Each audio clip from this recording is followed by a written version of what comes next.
थेट विधानसभेत जाऊयात. राज्याचे अर्थमंत्री अजित पवार बोलतात. अध्यक्ष महोदय, मी आपल्या अनुमतीने सन 2023-24च्या पुरवणी मागण्या सभागृहात सादर करतो. उपमुख्यमंत्री महोदय, महोदय, आपण पुरवणी मागण्या मांडणारच आहोत. आपण एक अत्यंत महत्त्वाचा विषय आहे तो आपल्या सभागृहाचं लक्ष. सभागृह आता 2-4 दिवस चालणार आहे. मी अध्यक्ष महोदय, या राज्यातील जवळपास 80-82 हजार आशा वर्कर आणि गटप्रवर्तक 1.25 महिना झाला अध्यक्ष महोदय आंदोलन करतायत. 1.25 महिना झाला. तुम्ही मागच्या वेळेस जून 2023 मध्ये 1,500ची वाढ केली आणि आता 1.5 महिन्यापासून या बिचाऱ्यांचा 7,000 रुपयाचा. अध्यक्ष महोदय, 1 मिनिट पूर्ण होऊ द्या ना.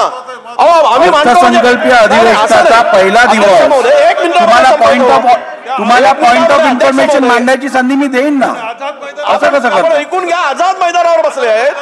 1.5 महिन्यापासून अध्यक्ष महोदय बसले आहेत. आपण विनंती आहे आपल्याला विनंती आहे की 7,000 याच्यावरती भाषण होणार नाही. आपण थोडक्यात सभागृहाला माहिती द्या. याच्यावरती भाषण मी देणार नाही. अगदी थोडक्यात. आझाद मैदानावर अध्यक्ष महोदय, माननीय मुख्यमंत्री महोदय ते 1.5 महिन्यापासून बसलेले, घरदार सोडून बसलेले आहेत. आपल्याला विनंती आहे कॅबिनेट पुढे जाण्यासाठी डिपार्टमेंटचा प्रस्ताव 7,000 रुपये वाढीचा तयार आहे. मग का महिनाभर ते सगळे ऊन ताण घरदार सोडून सगळ्या महिला तिकडे आहेत. त्यांची काळजी महाराष्ट्राने घ्यायची नाही का? आणि त्यांची मागणी जास्त मागणी आहे. इतर राज्याच्या तुलनेत त्यांनी जे आंदोलन पुकारलं आहे त्यामध्ये आपल्याला विनंती आहे की तो कॅबिनेटमध्ये प्रस्ताव आणा आणि 7,000 रुपयाची वाढ आहे ती तरी करून घ्या. अध्यक्ष महोदय, आज पहिलाच दिवस आहे आणि आज एक मुद्दा इथं उपस्थित केलाय. मी सभागृहाला सांगू इच्छितो, राज्याच्या मुख्यमंत्र्यांनी स्वतः त्यांना अनेकदा वेळ दिला, अनेकदा चर्चा केली. अध्यक्ष महोदय, एखादी मागणी एखाद्याची असल्यानंतर दुसरं सरकारच्या बरोबर चर्चा करताना 2 पावलं सरकारने पुढे मागे सरकलं पाहिजे, त्यांनी 2 पावलं पुढे मागे सरकलं पाहिजे.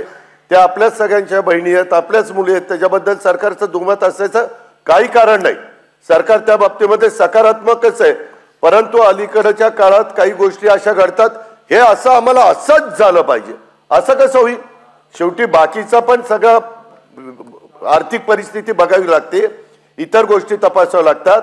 मी पुन्हा आज विरोधी पक्ष नेत्यांनी मुद्दा काढलेला असल्यामुळं मी सभागृहाच्या माध्यमातून राज्यातल्या आशा वर्करला पण सांगू इच्छितो आणि सगळ्यांना सांगू इच्छितो, आम्ही तुमच्या बाबतीत सकारात्मक आहोत.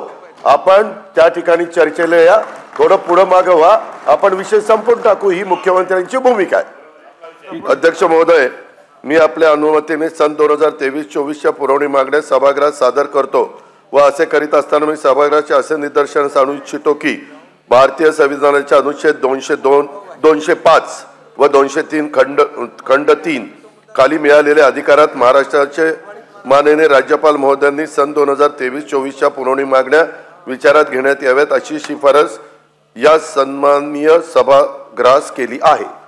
सन 2023-2024च्या पुरवणी मागण्या सभागृहात सादर करण्यात आल्या आहेत.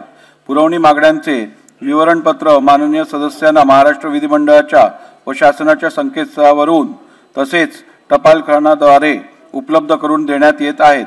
या मागण्यांवर चर्चा व मतदान मंगळवार दिनांक 27 फेब्रुवारी 2024 रोजी होईल. चर्चा व मतदानासाठी जे विभाग प्रथम क्रमांकात घेण्यात येतील त्या विभागांवरील कपात सूचना आज सोमवार दिनांक 26 फेब्रुवारी 2024 रोजी सायंकाळी 6:30 वाजेपर्यंत स्वीकारल्या जातील. विधानसभेने संमत केलेल्या विधेयकांना विधान परिषदेची संमती व दोन्ही सभागृहांनी संमत केलेल्या विधेयकांना राज्यपालांची अधिसंमती मिळाल्याचे जाहीर करणे. विधानसभेने संमत केलेल्या विधेयकांना विधान परिषदेची संमती व दोन्ही सभागृहांनी संमत केलेल्या विधेयकांना राज्यपालांची अधिसंमती मिळाल्या संदर्भाची यादी सचिव वाचून दाखवतील. खालील विधेयके विधान परिषदेने प्रोसिजरच्या माध्यमातून की आपण या मागण्या इथे मांडल्या आहेत, पण त्याला कपात सूचनेची जी काही आज संध्याकाळपर्यंत वेळ दिली. अध्यक्ष हो ना, होणार आहे का सांगा? आज अनेक सदस्य गैरहजर आहे. वोट ऑन अकाउंट मध्ये आज आपल्याला म्हणजे असल्या अनेक कपात सूचना आज देता येणार नाही. आपल्याला विनंती आहे की ते 2 दिवस वाढवून द्या ना कपात सूचना देण्यासाठी.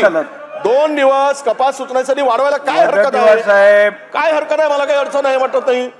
नाही तुम्ही मी सगळ्यांचा, आम्हाला हे आमचा विरोधकांचा शस्त्र आहे. तुम्ही काय आम्हाला विचारताय? आम्हाला मानू द्या. का आम्ही मांडतोय काय चुकीचं काय म्हणतो आम्ही? आम्हाला विनंती आहे आपल्याला अध्यक्ष महोदय 2 दिवस हे वाढवून द्यावी. आज वोट ऑन अकाउंट आहे की नाही आज म्हणता येतात का? संध्याकाळपर्यंत वेळ दिली म्हणून आम्हाला हळूच बोलतो. तुम्ही आमचा आवाज दाबताय, दाबू नका ना. आम्ही कमी संख्येनं आहोत म्हणून आम्हाला विनंती आहे की अध्यक्ष महोदय ही वेळ वाढवून द्यावी अशी आपल्याला विनंती आहे. वडेट्टीवार साहेब, आपण जो मुद्दा इकडे सादर केलाय या विषयात यापूर्वी जेव्हा वोट ऑन अकाउंट झालेले आहेत तेव्हा पण आपण असंच एका दिवसाची वेळ दिलेली, परंतु जर का आपल्याला अधिक अभ्यास करून या विषयातली अधिक माहिती मांडायची असेल तर मी उद्यापर्यंतची वेळ वाढवतो. उद्या संध्याकाळपर्यंत द्या. खालील विधेयके विधान परिषदेने कोणत्याही सुधारणेशिवाय संमत केली. सन 2023ची विधानसभा विधेयके क्रमांक 50, 52, 58, 59, 61, 62. खालील विधेयक विधान परिषदेने कोणत्याही शिफारशीशिवाय परत केले. सन 2023चे विधानसभा विधेयक क्रमांक 60. खालील विधेयकांना राज्यपालांची अधिसंमती मिळाली.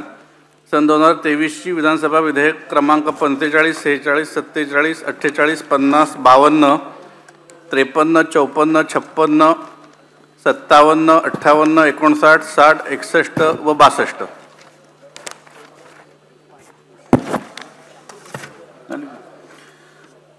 आज माननीय श्री अतुल सावेजी, मान्य मंत्री तसेच सभागृहाचे सदस्य यांचा वाढदिवस आहे. त्यांना सभागृहाच्या वतीने मी वाढदिवसाच्या शुभेच्छा देतो. शासकीय विधेयके पुरस्थापनार्थ सन 2024चे विधानसभा विधेयक क्रमांक 2 महाराष्ट्र सहकारी संस्था सुधारणा विधेयक 2024. महोदय, सन 2024चे विधानसभा विधेयक क्रमांक 2 महाराष्ट्र सहकारी सुधारणा विधेयक 2024 मांडण्यास मला सभागृहाची अनुमती मिळावी. प्रस्ताव असा आहे की सन 2024चे विधानसभा विधेयक क्रमांक 2 महाराष्ट्र सहकारी संस्था सुधारणा विधेयक 2024 मांडण्यास अनुमती देण्यात यावी. प्रश्न असा आहे की सन 2024चे विधानसभा विधेयक क्रमांक 2 महाराष्ट्र सहकारी संस्था सुधारणा विधेयक 2024 मांडण्यास सभागृहाची अनुमती आहे काय? अनुकूल असतील त्यांनी होय म्हणावे, प्रतिकूल असतील त्यांनी नाही म्हणावे. होयचे बहुमत आहे, होयचे बहुमत आहे. प्रस्ताव संमत झाला. मंत्री महोदय. तर राज्याच्या अर्थसंकल्पीय अधिवेशनाला सुरुवात झालेली आहे. विरोधकांचा आवाज दाबण्याचा प्रयत्न करू नका असं वक्तव्य विरोधी पक्षनेते विजय वडेट्टीवारांनी केलंय अंगणवाडी सेविकांचा मुद्दा मांडत असताना. एबीपी माझा, उघडा डोळे बघा नीट.